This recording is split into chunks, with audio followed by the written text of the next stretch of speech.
శ్రీ గణేశాయ నమః. శ్రీ సరస్వత్యై నమః. శ్రీ గురుభ్యో నమః. ఓం నారాయణ ఆదినారాయణ. గ్రంథం అవధూత లీల. భగవాన్ శ్రీ వెంకయ్య స్వామి వారి జీవిత చరిత్ర.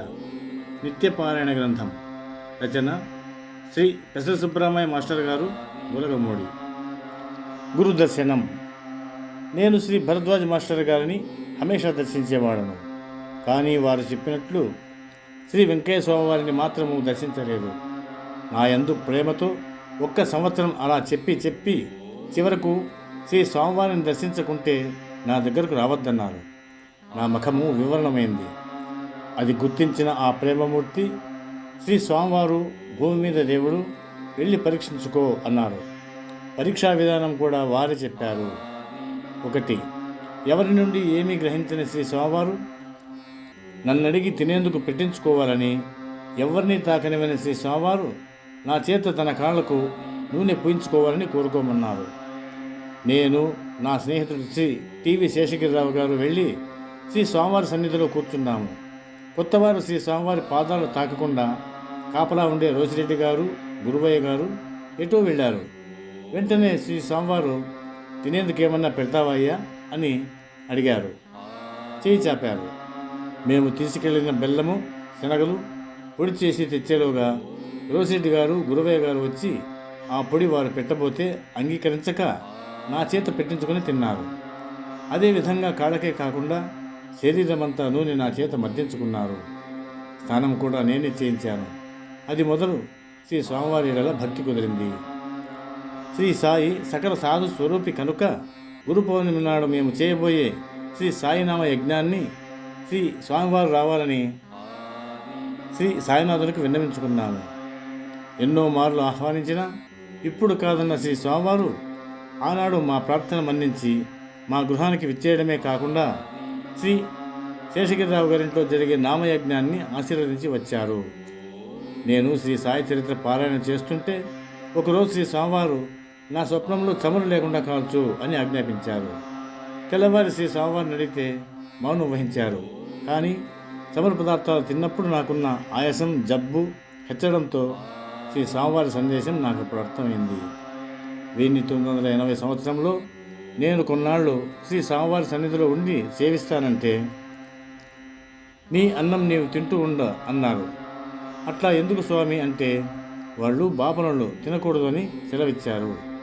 కాలాంతరంలో ఆ మాట అక్షరాల నిజమై ఇంట్లో తప్ప మరెక్కడ భోంచేసినా అనారోగ్యం అవడంతో ఆ నియమాన్ని పాటిస్తున్నాను. 1983 సంవత్సరంలో ఒక స్నేహితుని బలవంతంపై పై నియమాన్ని ఉల్లంఘించడంతో చలి, దగ్గు, ఆయాసం మొదలైంది. సుమారు 1 నెల రోజులు ఆయుర్వేదం, హోమియో, అలోపతి వైద్యాలు విఫలమైనాయి. డాక్టర్ గారి సలహాపై మద్రాసు వెళ్ళదలిచాను. ముందుగా శ్రీ స్వామివారి సమాధి దర్శించి 3 నిద్రలు చేసి వెళ్ళాలని కలిచేడులో బస్సు ఎక్కినది మొదలు నా బాధలన్నీ మటమాయమైనాయి. శ్రీ స్వామివారి సమాధి చెంత 3 నిద్రలు చేసి ఇంటికి ప్రయాణమైతే తిరిగి నా బాధలు మొదలైనాయి. పూజారి నాగయ్య గారి సలహాపై పగలంతా ఉద్యోగం చేసుకుని సాయంకాలానికి శ్రీ స్వామివారిని దర్శిస్తానని చెప్పుకోగానే నా బాధంతా నివారణైంది. అది మొదలు నిత్యం సుమారు 60 కిలోమీటర్లు వెళ్ళి ఉద్యోగం చేసి తిరిగి గొలగముడి చేరుతున్నాను. 1989 సంవత్సరం నవంబర్ నెల నుండి శ్రీ స్వామివారి ఆజ్ఞ ప్రకారం వాలంటీర్ రిటైర్మెంట్ ఇచ్చి గొలగముడిలో కాపురం ఉంటున్నాను. బాధ కూడా అనుగ్రహానికి గుర్తు అని ఈ సంఘటన వల్ల తెలుస్తుంది. శ్రీ స్వామివారి సన్నిధిలో కూర్చున్నంత మాత్రాన నా ఆయాసం, జబ్బు తగ్గిపోసాగింది. నిత్యం దోవపడున నామజపం చేస్తూ 4 ఇడ్లీలు తెచ్చి శ్రీ స్వామివారికి కృతజ్ఞతతో సమర్పిస్తే తినేవారు. ఒకరోజు నా జేబులో 10 పైసలే ఉంది. 10 పైసలతో ఒకే ఇడ్లీ తేవడమా, అప్పు చేసి 4 తేవడమా అనే ఆలోచనలతో మార్గమంతా నామజపం చేయలేకపోయాను. ఇడ్లీ తెచ్చాక శ్రీ స్వామివారు కనీసం తాకను కూడా లేదు. మరొక రోజు శ్రీ స్వామివారి బృందం అంతటికీ ఇంట్లో చేయించి ఇడ్లీ తెస్తానని చెప్పి పప్పు నీటిలో పోసింది మొదలు తెల్లవారి ఇడ్లీ చేసేంతసేపు ఏమానకుండా నామజపం చేసి ఇడ్లీ తెచ్చేలోగా శ్రీ స్వామివారు హోటల్ నుండి తెచ్చిన ఇడ్లీ తినేశారు. ఈ విషయం తెలిసి చాలా బాధపడుతూ కూర్చున్నాను. నర్సారెడ్డి భార్య నా చింతకు కారణం తెలుసుకొని 4 ఇడ్లీలు ప్లేట్లో పెట్టుకొని శ్రీ స్వామివారిని సమీపించింది. శ్రీ స్వామివారు ఆ 4 ఇడ్లీలు తినేశారు. నాకెంతో సంతోషమైంది. కనుక మొదటి సన్నివేశంలో ఇడ్లీలు తాగుటకు కూడా నిరాకరించుటకు, రెండవ సన్నివేశంలో ఇడ్లీలు స్వీకరించుటకు కారణం నామజపమే.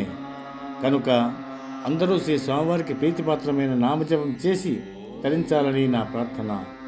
ఇట్లు శ్రీ పెసర సుబ్రహ్మణ్య మాస్టర్ గారు, గొలగమూడి.